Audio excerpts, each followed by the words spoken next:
విశ్వక్ గారు.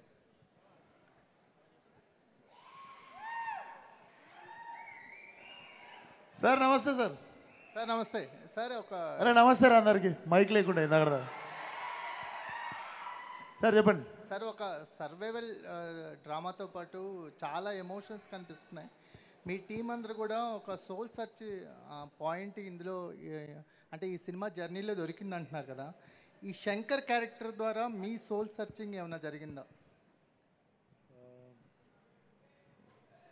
డెఫినెట్లీ ఒక చాలా పెద్ద మాట ఉంది సార్ సినిమాలో. మీరు అడిగారు కాబట్టి చెప్తా. ఒక మాటలో చెప్పాలంటే మీరు అడిగిన సోల్ సర్చింగ్ అనే ఇది నాకు తెలిసి చాలామంది ఇప్పుడు మోడర్న్ టైంలో డీల్ చేస్తున్న థింగ్. అది సినిమాలో ఒక చాలా పెద్ద మాట ఉంటుంది, చాలా మంచి మాట. అండ్ ఆ మాట గురించే సినిమా. మనకేం జరిగిపోయిందో మన చేతిలో ఉండదు, కానీ జరిగిన దానికి మనం ఏం చేయాలో మాత్రం మన చేతిలో ఉంటుంది. సో దాని గురించే సినిమా. అండ్ ఆ మాటకి ఎంత పవర్ ఉన్నది అనేది మీరు సినిమాకి వచ్చి చూడాలి. అంటే ఫిజికల్గా కూడా ఈ సినిమా చాలా ఛాలెంజెస్ వచ్చింది అనిపించింది మీకు? ఇంకా అవన్నీ చెప్పినుండే సార్. అవి ఈరోజు హ్యాపీ థింగ్స్ గురించి మాట్లాడుకుందాం, కష్టాల గురించి ఎందుకు. అంటే ఒక చిన్న ఇన్స్పిరేషనల్గా ఉంటుంది కదా. అంటే ఇలాంటి సినిమాలు అంటే మళ్ళీ మళ్ళీ అటెంప్ట్ చేసే అవకాశం అంటే డెఫినెట్లీ సార్. నేను కూడా ఇప్పుడు జోష్లో మేము అందరం టీమ్గా చాలా రిస్కులు చేసినాము.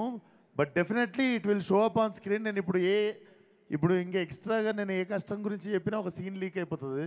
బికాజ్ ఎవ్రీ మీరు స్క్రీన్ మీద చూస్తున్నప్పుడు అర్థమవుతుంది. డైరెక్ట్ గ్రీన్ మ్యాట్లో చేసింది కాదు. Everything was shot in original location and it was blended in to CG. So definitely కష్టం చూస్తారు. మనం ఒకసారి పోస్ట్ రిలీజ్ మాట్లాడుకుందాం కష్టాల గురించి. Vishwak bro, hi hi.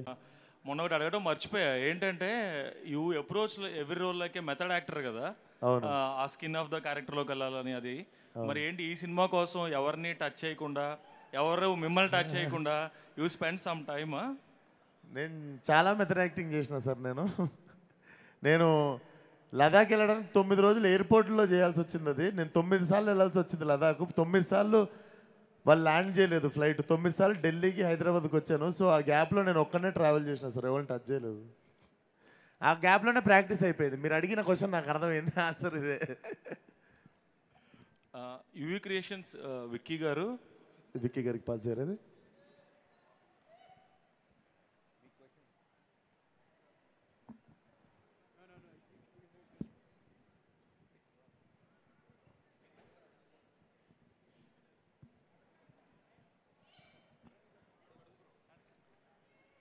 Hello sir,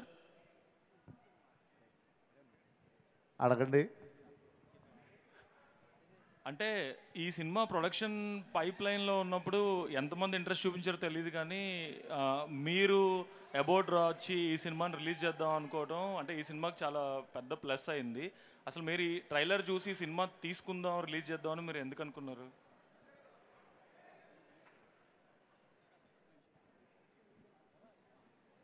directors vision చూసి.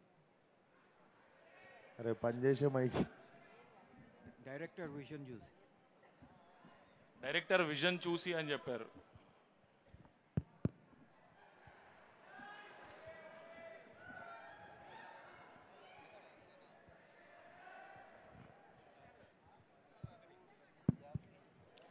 విశ్వక్ గారు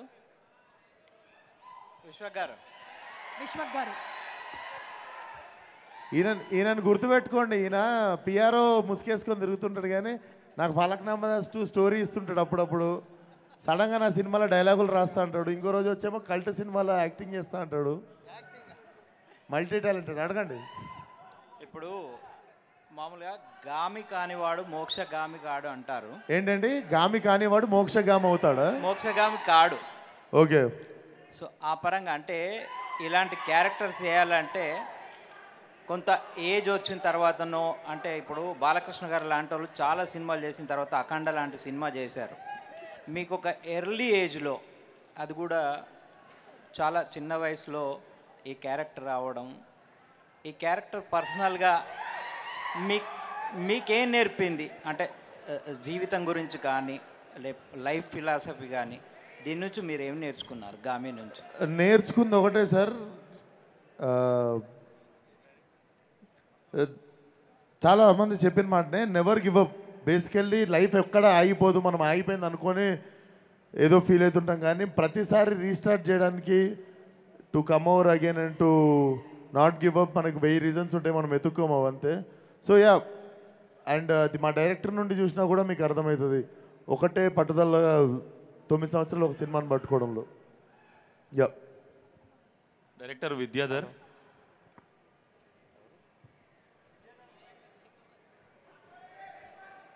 ఇది డైరెక్టర్ ఎవరు? డైరెక్టర్ గారికి విద్యాధర్ గారు. డైరెక్టర్ గారు, the principal of this college. Yeah, ఎక్కడ అండి? Hi Vidyadhar. Hi hi hi hi. Yeah hi. అయితే ఆల్రెడీ విశ్వక్ని అడిగా దీని గురించి. యా యా ఇప్పుడు ముట్టుకుంటే పెయిన్ రావడం అనేది 2 టైప్స్ ఉంటుంది మెడికల్ టెర్మినాలజీ ప్రకారం. యా యా ఒకటి ఫోబియా, హేఫీ ఫోబియా, అది డిజార్డర్. ఇంకోటి డిసీజ్, అది ఎలడైనియా. ఈ సినిమాలో విశ్వక్ సేన్కి అంటే తను ప్లే చేసిన క్యారెక్టర్కి ఫోబియా ఉందా, డిజార్డర్ ఉందా, లేకపోతే ఆల్టుగెదర్ కొత్త డిసీజ్ ఏమైనా క్రియేట్ చేశారా? అంటే ఆ డిజీజ్ కొత్తగా క్రియేట్ చేశారా లేదా అడుగుతున్నారా మీరు? రియల్ డిజీజేనండి ఇది, కాకపోతే దాన్ని ఎగ్జాజరేట్ చేసాం cinematically. So that is the answer. అంటే మీ షార్ట్ ఫిల్మ్ చూసినప్పుడు, షార్ట్ ఫిల్మ్ చూసి సినిమా ఇచ్చాను విశ్వక్ సేన్ ఆల్రెడీ చెప్పారు. So short film is full of physics, parallel timeline, alternate universe, ఈ కైండ్ ఆఫ్ కాన్సెప్ట్తో ఉంది. అంటే అది కొంతమంది మామూలు ఆడియన్స్కి, మాలాంటి మామూలు ఆడియన్స్కి అంత ఫిజిక్స్ అర్థం చేసుకోవడం చాలా టఫ్గా ఉంటుంది. సో గామి సినిమాలో సిమిలర్గా ఏమైనా ఫిజిక్స్ తాలూకు ఎక్స్పెరిమెంటల్ చేస్తారా, లేకపోతే లేమెన్? ఏం లేదు, నార్మల్గా అర్థమైపోతుంది, వెరీ ఈజీ. మీలాంటి నాలాంటి నార్మల్ మనిషి కోసం తీసిన సినిమానే అయినది. నేను కూడా మీలాంటి నాలాంటి నార్మల్ మనిషి కథలే చేద్దామని డిసైడ్ అయినాక ఒప్పుకున్న సినిమా. ఈజీగా అర్థమైపోతుంది, 6 ఏళ్ళ చిన్నపిల్లోడికి కూడా అర్థమైపోతుంది సినిమా, అది కన్ఫర్మ్. అంత ఎక్కువ మ్యాథ్స్ ఫిజిక్స్ క్లాసులు ఏం మీకలేదు, నేనున్నా నీకు. డైరెక్టర్ని మాట్లాడనివ్వట్లేదు విశ్వక్ సేన్. కింది స్థాయి వాళ్ళకి అర్థమైపోతుంది ఇది, ఐఏఎస్ ఐపీఎస్ చదవక్కర్లేదు. విశ్వక్ గారు ఎస్ సార్. విశ్వక్ గారు, డైరెక్టర్ గారు, ఇద్దరులో ఎవరైనా ఆన్సర్ ఇవ్వచ్చు. మీరు అడగండి, ఎవరైనా చెప్తాం మీరు అడిగితే. ఓకే, ఈ సినిమాని ముందుగా 25 crores కానీ 30 crores కానీ చేద్దాం అనుకున్నారు అన్నారు. సారీ, చూడ స్మాల్ బడ్జెట్లో చేద్దాం అనుకున్నారు, బట్ చాలా హ్యూజ్ బడ్జెట్ అయింది. అండ్ మీరు కానీ డైరెక్టర్ కానీ ఒకటే చెప్తున్నారు, రిలీజ్ తర్వాత ఆ బడ్జెట్ చెప్తాం మీకు, అవును, సర్ప్రైజ్ అవుతారని. వై? అదేం లేదు సార్, చిన్న కంటెస్టెంట్, అదేంటి చిన్న కాంటెస్ట్ పెడదామని, గెస్ ద బడ్జెట్ అని. ప్రమోషనల్ మెటీరియల్ అది అంతే. యా. విద్యాధర్ గారు హాయ్. హలో విద్యాధర్ గారు హాయ్. చెప్పండి. డైరెక్టర్ సార్, రీసెంట్గా రాజమౌళి గారిని కూడా మీరు కలిసారు కదా, ఆయన స్పెషల్గా స్టోరీ పెట్టారు గామి గురించి. అవునండి. సో ఆఫ్ ద రికార్డ్ ఇంకా ఏం చెప్పారు సినిమా గురించి, ఆ విజువల్స్ గురించి? నథింగ్ అండి, హీ వాజ్ రియలీ కైండ్. మా ప్రొడ్యూసర్ చెప్పారు that we got a call from Rajamouli గారు అని చెప్పి. So we got a interesting chance to visit him. ఆయన ఆఫీస్కి వెళ్ళడం జరిగింది, ఆయన పనిలో ఉన్నారు, but he came a side, he came for us and he spend time and listen to us. మేము ఏం చేసాము, మమ్మల్ని చాలా హానెస్ట్గా అప్రిషియేట్ చేశారు, and that was a very kind gesture from him. So yeah. Director గారు మీకే, ఇంతకు ముందు వచ్చిన ఎవడే సుబ్రహ్మణ్యం సినిమా లాగా ఇది ఉందని అంటున్నారు. వినిపించట్లేదండి ఒకసారి. ఇంతకు ముందు ఎవడే సుబ్రహ్మణ్యం అని ఒకటి సినిమా ఉంది కదా, కొద్దిగా ఆ లైన్లో ఉందని అంటున్నారు. రెండో క్వశ్చన్, మీరు ప్రేక్షకులకి కొంచెమైనా కథ ఇవ్వాలి కదా. ఇప్పుడు మీరు రాజమౌళిని కలిశారు కదా, రాజమౌళి ప్రతి సినిమా కూడా కథ ముందే రివీల్ చేస్తారు ఆయన ప్రెస్ మీట్లో. మీరు అసలు సినిమా గురించి ఏమీ చెప్పకుండా సినిమా చూడండి, ట్రైలర్ నచ్చితే మీరు చూడండి అంటున్నారు కదా. కొంచెమైనా కథ రివీల్ చేస్తే ప్రేక్షకుడికి ఇంకా కొంచెం సినిమాకి రావాలని కొంచెం బుద్ధి పుడుతుందేమో. ఖచ్చితంగా అండి, మేము ట్రైలర్లో పోస్టర్లో చెప్పడానికి ట్రై చేసింది అదే. ఎక్కడెక్కడైనా పోస్టర్ ఉంటే మీకు అర్థమవుతుంది. His biggest fear is human touch, his deepest Dzire is also human touch. అతనికి ఏం కావాలో, అతని అతిపెద్ద భయం ఏంటో కూడా చాలా క్లియర్గా ఉంటుంది. సింప్లెస్ట్గా మా సినిమా కాన్సెప్ట్ అదే అనమాట. సో శంకర్ అనే అతను ఒక అఘోరా. తన మనిషి స్పర్శ అనుభవించలేడు. తనకది ఆ స్పర్శను వెతుక్కుంటూ ఆ సమస్యను తన తీర్చుకోవడానికి తను చేయాల్సిన అడ్వెంచరస్ జర్నీ గామి. దీంతోపాటు మనకి వేరే కథలు, వేరే పాత్రలు కూడా అవుతుంటాయి. సో అవన్నీ ఎలా లింక్ అయ్యా అన్నది మోస్ట్ ఇంట్రెస్టింగ్గా ఉంటుంది మీరు ఫిలింలో. సో బేసిక్ అదండి. ప్రొడ్యూసర్ కార్తీక్ గారు అబ్సెంట్.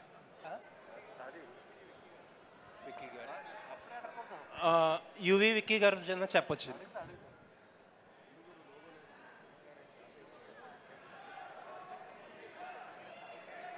ఓకే, మీడియా క్వశ్చన్స్ అయిపోయినట్టేనా లేకపోతే? Okay please. సరే, డైరెక్టర్ గారన్నా చెప్పొచ్చు ఇది. ఆ ప్రొడ్యూసర్ గారు ఈరోజు అబ్సెంట్, సో డైరెక్టర్ గారే చెప్తారు. Yeah sorry. యాక్చువల్లీ ఇండస్ట్రీలో ఏదన్నా ఒక సినిమా బడ్జెట్ గురించి మాట్లాడితే సినిమా తీసిన వర్కింగ్ డేస్ బట్టి కానీ, లేకపోతే అది రిలీజ్ అయిన టైం బట్టి కానీ, లేకపోతే ద అమౌంట్ ఆఫ్ విఎఫ్ఎక్స్ ఆ సినిమాలో ఉన్నదాన్ని బట్టి కానీ ఒక ఐడియా వస్తుంది. ఇది ఎంత ఎక్కువ అయితే ఆ సినిమా బడ్జెట్ అంత పెరుగుతూ ఉంటుంది. సో మీ సినిమాకి నిన్న విశ్వక్ గారు ఒక మాట చెప్తూ almost 40% of the budget VFX అన్నారు. ఆబ్వియస్లీ అంటే విఎఫ్ఎక్స్ చాలా ఎక్కువ పార్ట్ ఉందని అర్థం. ఇంకొకటి 5-6 ఇయర్స్ తీశారు మీరు. బట్ నిన్న ఒక ఇంటర్వ్యూలో ప్రొడ్యూసర్ గారు మాట్లాడుతూ ఆయన ఏమంటారంటే, ఈ సినిమా థియేటర్లో పర్ఫామ్ చెయ్యకపోయినా ఒకవేళ ఓటీటీ రైట్స్తోనే మొత్తం రికవర్ అయిపోతుంది అన్నారు. అంటే రెండు అన్రియల్ స్టేట్మెంట్స్లో ఉన్నాయి. బై నార్మల్ ఇండస్ట్రీ లాంగ్వేజ్లో ఏంటంటే మీ బడ్జెట్ చాలా ఎక్కువ అవ్వాలి, but at the same time OTT రైట్స్తోనే రికవర్ అవ్వాలంటే ఇట్స్ నాట్ పాసిబుల్ కదా. ఈ రెండు ఏం కాంట్రాస్టింగ్గా ఉన్నాయి స్టేట్మెంట్స్. ఐ థింక్ మా ప్రొడ్యూసర్ స్టేట్మెంట్స్ కొంచెం మిస్ఇంటర్ప్రిట్ అయినట్టున్నాయి. But I don't know what is the context. నేను వినలేదు ఆ ఇంటర్వ్యూ ఏదో, మరి maybe some misquote might have happened. But that side అండి, బడ్జెట్స్ ఇవన్నీ these are all business information కదండి. So cinema is more than that. It's so right now I think it's better we discuss more about the story or how the film is working and all. So we can leave the business information for the business people, and it's for investors and the business people related. So let's treat cinema like a pure emotion.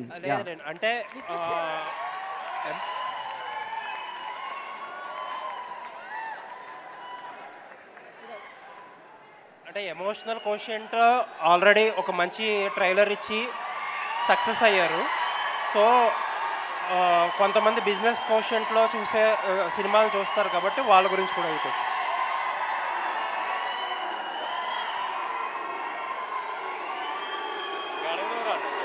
Anyways all the best. Vishwak Sen garu, hi bro. Hi bro.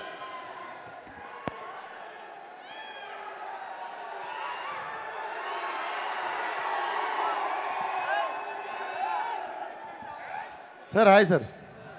Hi bro. చెప్పండి bro. మిమ్మల్ని Godavari యాసలో question అడుగుదాం అనుకుంటున్నా. అడిగండి. Kings of Godavari వస్తుంది కదా, gangs yeah.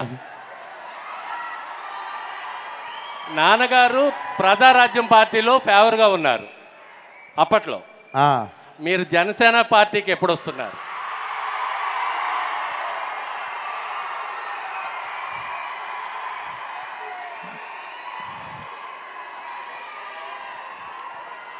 నేను Donald ట్రంప్కి పెద్ద fan sir. నేను Donald Trump fans association president నేను. సో డొనాల్డ్ ట్రంప్ పాలిటిక్స్కి వచ్చినప్పటికీ చాలామంది రాలేదు ఇక్కడ. నేను నిజాయితీగా అక్కడ ఉండిపోతున్నా. అమెరికాకి వెళ్ళినప్పుడు ఓటేస్తున్నప్పుడు చెప్తాం మీకు. డన్. విశ్వక్ సేన్ గారు ఇక్కడ వినిపిస్తుందని మేడం చూసుకోవాలి, చెప్పండి. సో అంటే స్టార్టింగ్ డేస్లో కాబట్టి ఈ మూవీ స్క్రిప్ట్ యాక్సెప్ట్ చేశారు. ఒకవేళ ఇదే స్క్రిప్ట్ ఈ డేస్లో మీ దగ్గరికి వస్తే యాక్సెప్ట్ చేస్తారా? డెఫినెట్లీ చేస్తా మేడం. అదే స్టోరీ కదా, డెఫినెట్లీ అదే మంచి సినిమా. అప్పుడు మంచి సినిమా, ఇప్పుడు చెడ్డ సినిమా అయిపోదు కదా. ఎందుకంటే రియల్ లొకేషన్స్లో మీరు షూట్ చేశారు. అప్పటికి విశ్వక్ సేన్ అంటే పెద్దగా ఎవరికి తెలియదు. సో మీరు రియల్ లొకేషన్లో షూట్ చేస్తున్నప్పుడు అఘోరా అనుకుని రియల్గానే మీకు బెగ్గర్ అనుకుని కాదు మేడం, హిమాలయాల్లో ఇప్పుడు కూడా నన్ను ఎవడు గుర్తుపడతాడు? నేను హిమాలయాలకు వెళ్తే ఇప్పుడు కూడా గొరిల్లా షూట్ చేసుకోవచ్చు. సో నాకు తెలిసి హిమాలయాల్లో మేము షూట్ చేస్తున్నప్పుడు కూడా మేము పోయిన దగ్గర మేము మనిషిని కాదు, ఒక కుక్కను కూడా చూడలేదు. సో అక్కడ నాకు తెలిసి విశ్వక్సేన్ ఇప్పుడు వెళ్ళినా కూడా షూటింగ్ చేసుకోవచ్చు. అండ్ మోర్ దెన్ ఎనీథింగ్ అప్పుడు కుదిరింది, ఇప్పుడు కుదరకపోతే కుదరడానికి మేము ఏం చేయాలో అది చేసి షూటింగ్ చేస్తుండే. కథ నచ్చింది, సినిమా షూటింగ్ స్టార్ట్ అయిందంటే అది గుమ్మడికాయ కొట్టేదాకా మేము నాన్న సంకల్ నాకు ఎట్లనో చేస్తాం. అది కథ నచ్చాలి అంతే. ఆ కథ నాకు నచ్చింది, నేను ఇప్పుడైనా చేస్తాను సినిమా. సో కొంతమంది మీ ఫ్యాన్స్ కావచ్చు, కొంతమంది ఏమంటున్నారంటే విశ్వక్సేన్ హీరోగా కంటే అఘోరాగా నిజంగానే చాలా సెట్ అయ్యాడు అంటున్నారు. బెస్ట్ కాంప్లిమెంట్ గా అందుకే సినిమా చేసినా కదా, మేడం. విశ్వక్ గారు హాయ్. ఎస్కేన్ గారు నా క్వశ్చన్ అడగొచ్చా? ఎస్కేన్ గారు నా క్వశ్చన్ అడగొచ్చా? ఎస్కేన్ గారి కంటే క్వశ్చన్ ఇంకెక్కువ వస్తుంది అరుపులు. నన్నెందుకు బ్రో టార్గెట్ చేశారు? ఎస్కేన్ గారు మీరు అంటే ప్రస్తుతం మీరు గెస్ట్గా వచ్చారా లేదా ఈ సినిమాలో ఏదన్నా క్యారెక్టర్ చేశారా? మాకు తెలీదు, అంటే ట్రైలర్లో మీ పార్ట్ ఏం కనిపించలేదు. సో మీరు ఏదన్నా క్యారెక్టర్ చేశారా అని చెప్పి బీండి అని బయండి అని అన్నారు కదా, అలాగా ఈ సినిమా థీమ్కి మ్యాచ్ అయ్యేలా ఈ డ్రెస్ వేసుకొచ్చాను కానీ క్యారెక్టర్ ఏం చేయలేదు bro. Okay bro, thank you. Chandini garu. Thank you. Chandini Chow. Hello check. Hi Chandini. Hi అండి. నమస్తే.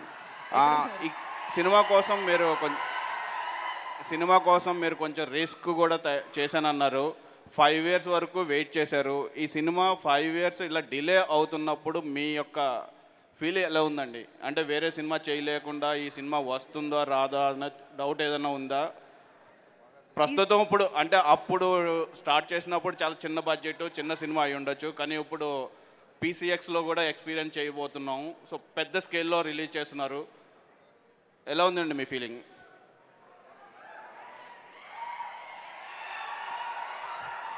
ఈ సినిమా 2019లో షూట్ స్టార్ట్ అయినా సరే it extended for couple of years. Anticipation అయితే తప్పకుండా ఉంది. ఇంత టైం ఎందుకు పడుతుందో నాకు తెలుసు కాబట్టి దాని గురించి పెద్ద బెంగ లాంటివి ఏమీ లేవు, ఉండేది కూడా కాదు. బికాజ్ నాకు తెలుసు అవుట్పుట్ కోసం వాళ్ళు ఎంత టైం పెడుతున్నారు. ఆ పర్ఫెక్షనిజం ఇప్పుడు మీరు చూస్తున్న CGI అవ్వండి, అంత రియలిస్టిక్గా రావాలి అంటే దానికి పెట్టాల్సిన శ్రద్ధ ఎంత కష్టమో ఎంత టైం పడుతుందో నాకు తెలుసు కాబట్టి నేను చూశాను కాబట్టి దానికి నాకు పెద్ద అంటే బెంగ లాంటిది ఏమి ఉండేది కాదు. రియల్ లొకేషన్స్లో షూట్ చేయడం వల్ల చాలా వెదర్ కండిషన్స్, న్యాచురల్ లైట్ అదంతా యూజ్ చేయడం వల్ల టైం పడుతుందనే విషయం కూడా నాకు తెలుసు. సో అన్నీ తెలిసి దాని గురించి అంత వరీ అవ్వాల్సిన అవసరం ఏమి ఉండేది కాదు. Good things will overcome the little bit of lags. So దానివల్ల పెద్ద ప్రాబ్లమే ఉండేది కాదు. అండ్ వేరే సినిమాలు ఆపి సినిమా చేయలేదు కాబట్టి నాకు అంత గ్యాప్ కూడా ఏవి అనిపించలేదు. ఈ మధ్యలో వేరే ప్రాజెక్ట్స్ చేస్తూ ఉండి ఇది చేస్తూ, so it's completely fine. In fact మా ప్రొడ్యూసర్ డైరెక్టర్ గారు అండ్ ది ఎంటైర్ టీమ్ ఈ సినిమాని పట్టుకొని ఒక బేబీలాగా 5 సంవత్సరాలు 6 సంవత్సరాలు మోసారు షూట్ స్టార్ట్ అయిన తర్వాత. సో అదేమైనా వాళ్ళని అడిగే question, but thank you for your question. Ya Vishwak garu hi. Love you from last question. Okay, last question. Yes. Ya love you from NTR fans. So mass fans అందరి నుంచి మీకు ఒక్కసారి హాయ్. యా అంటే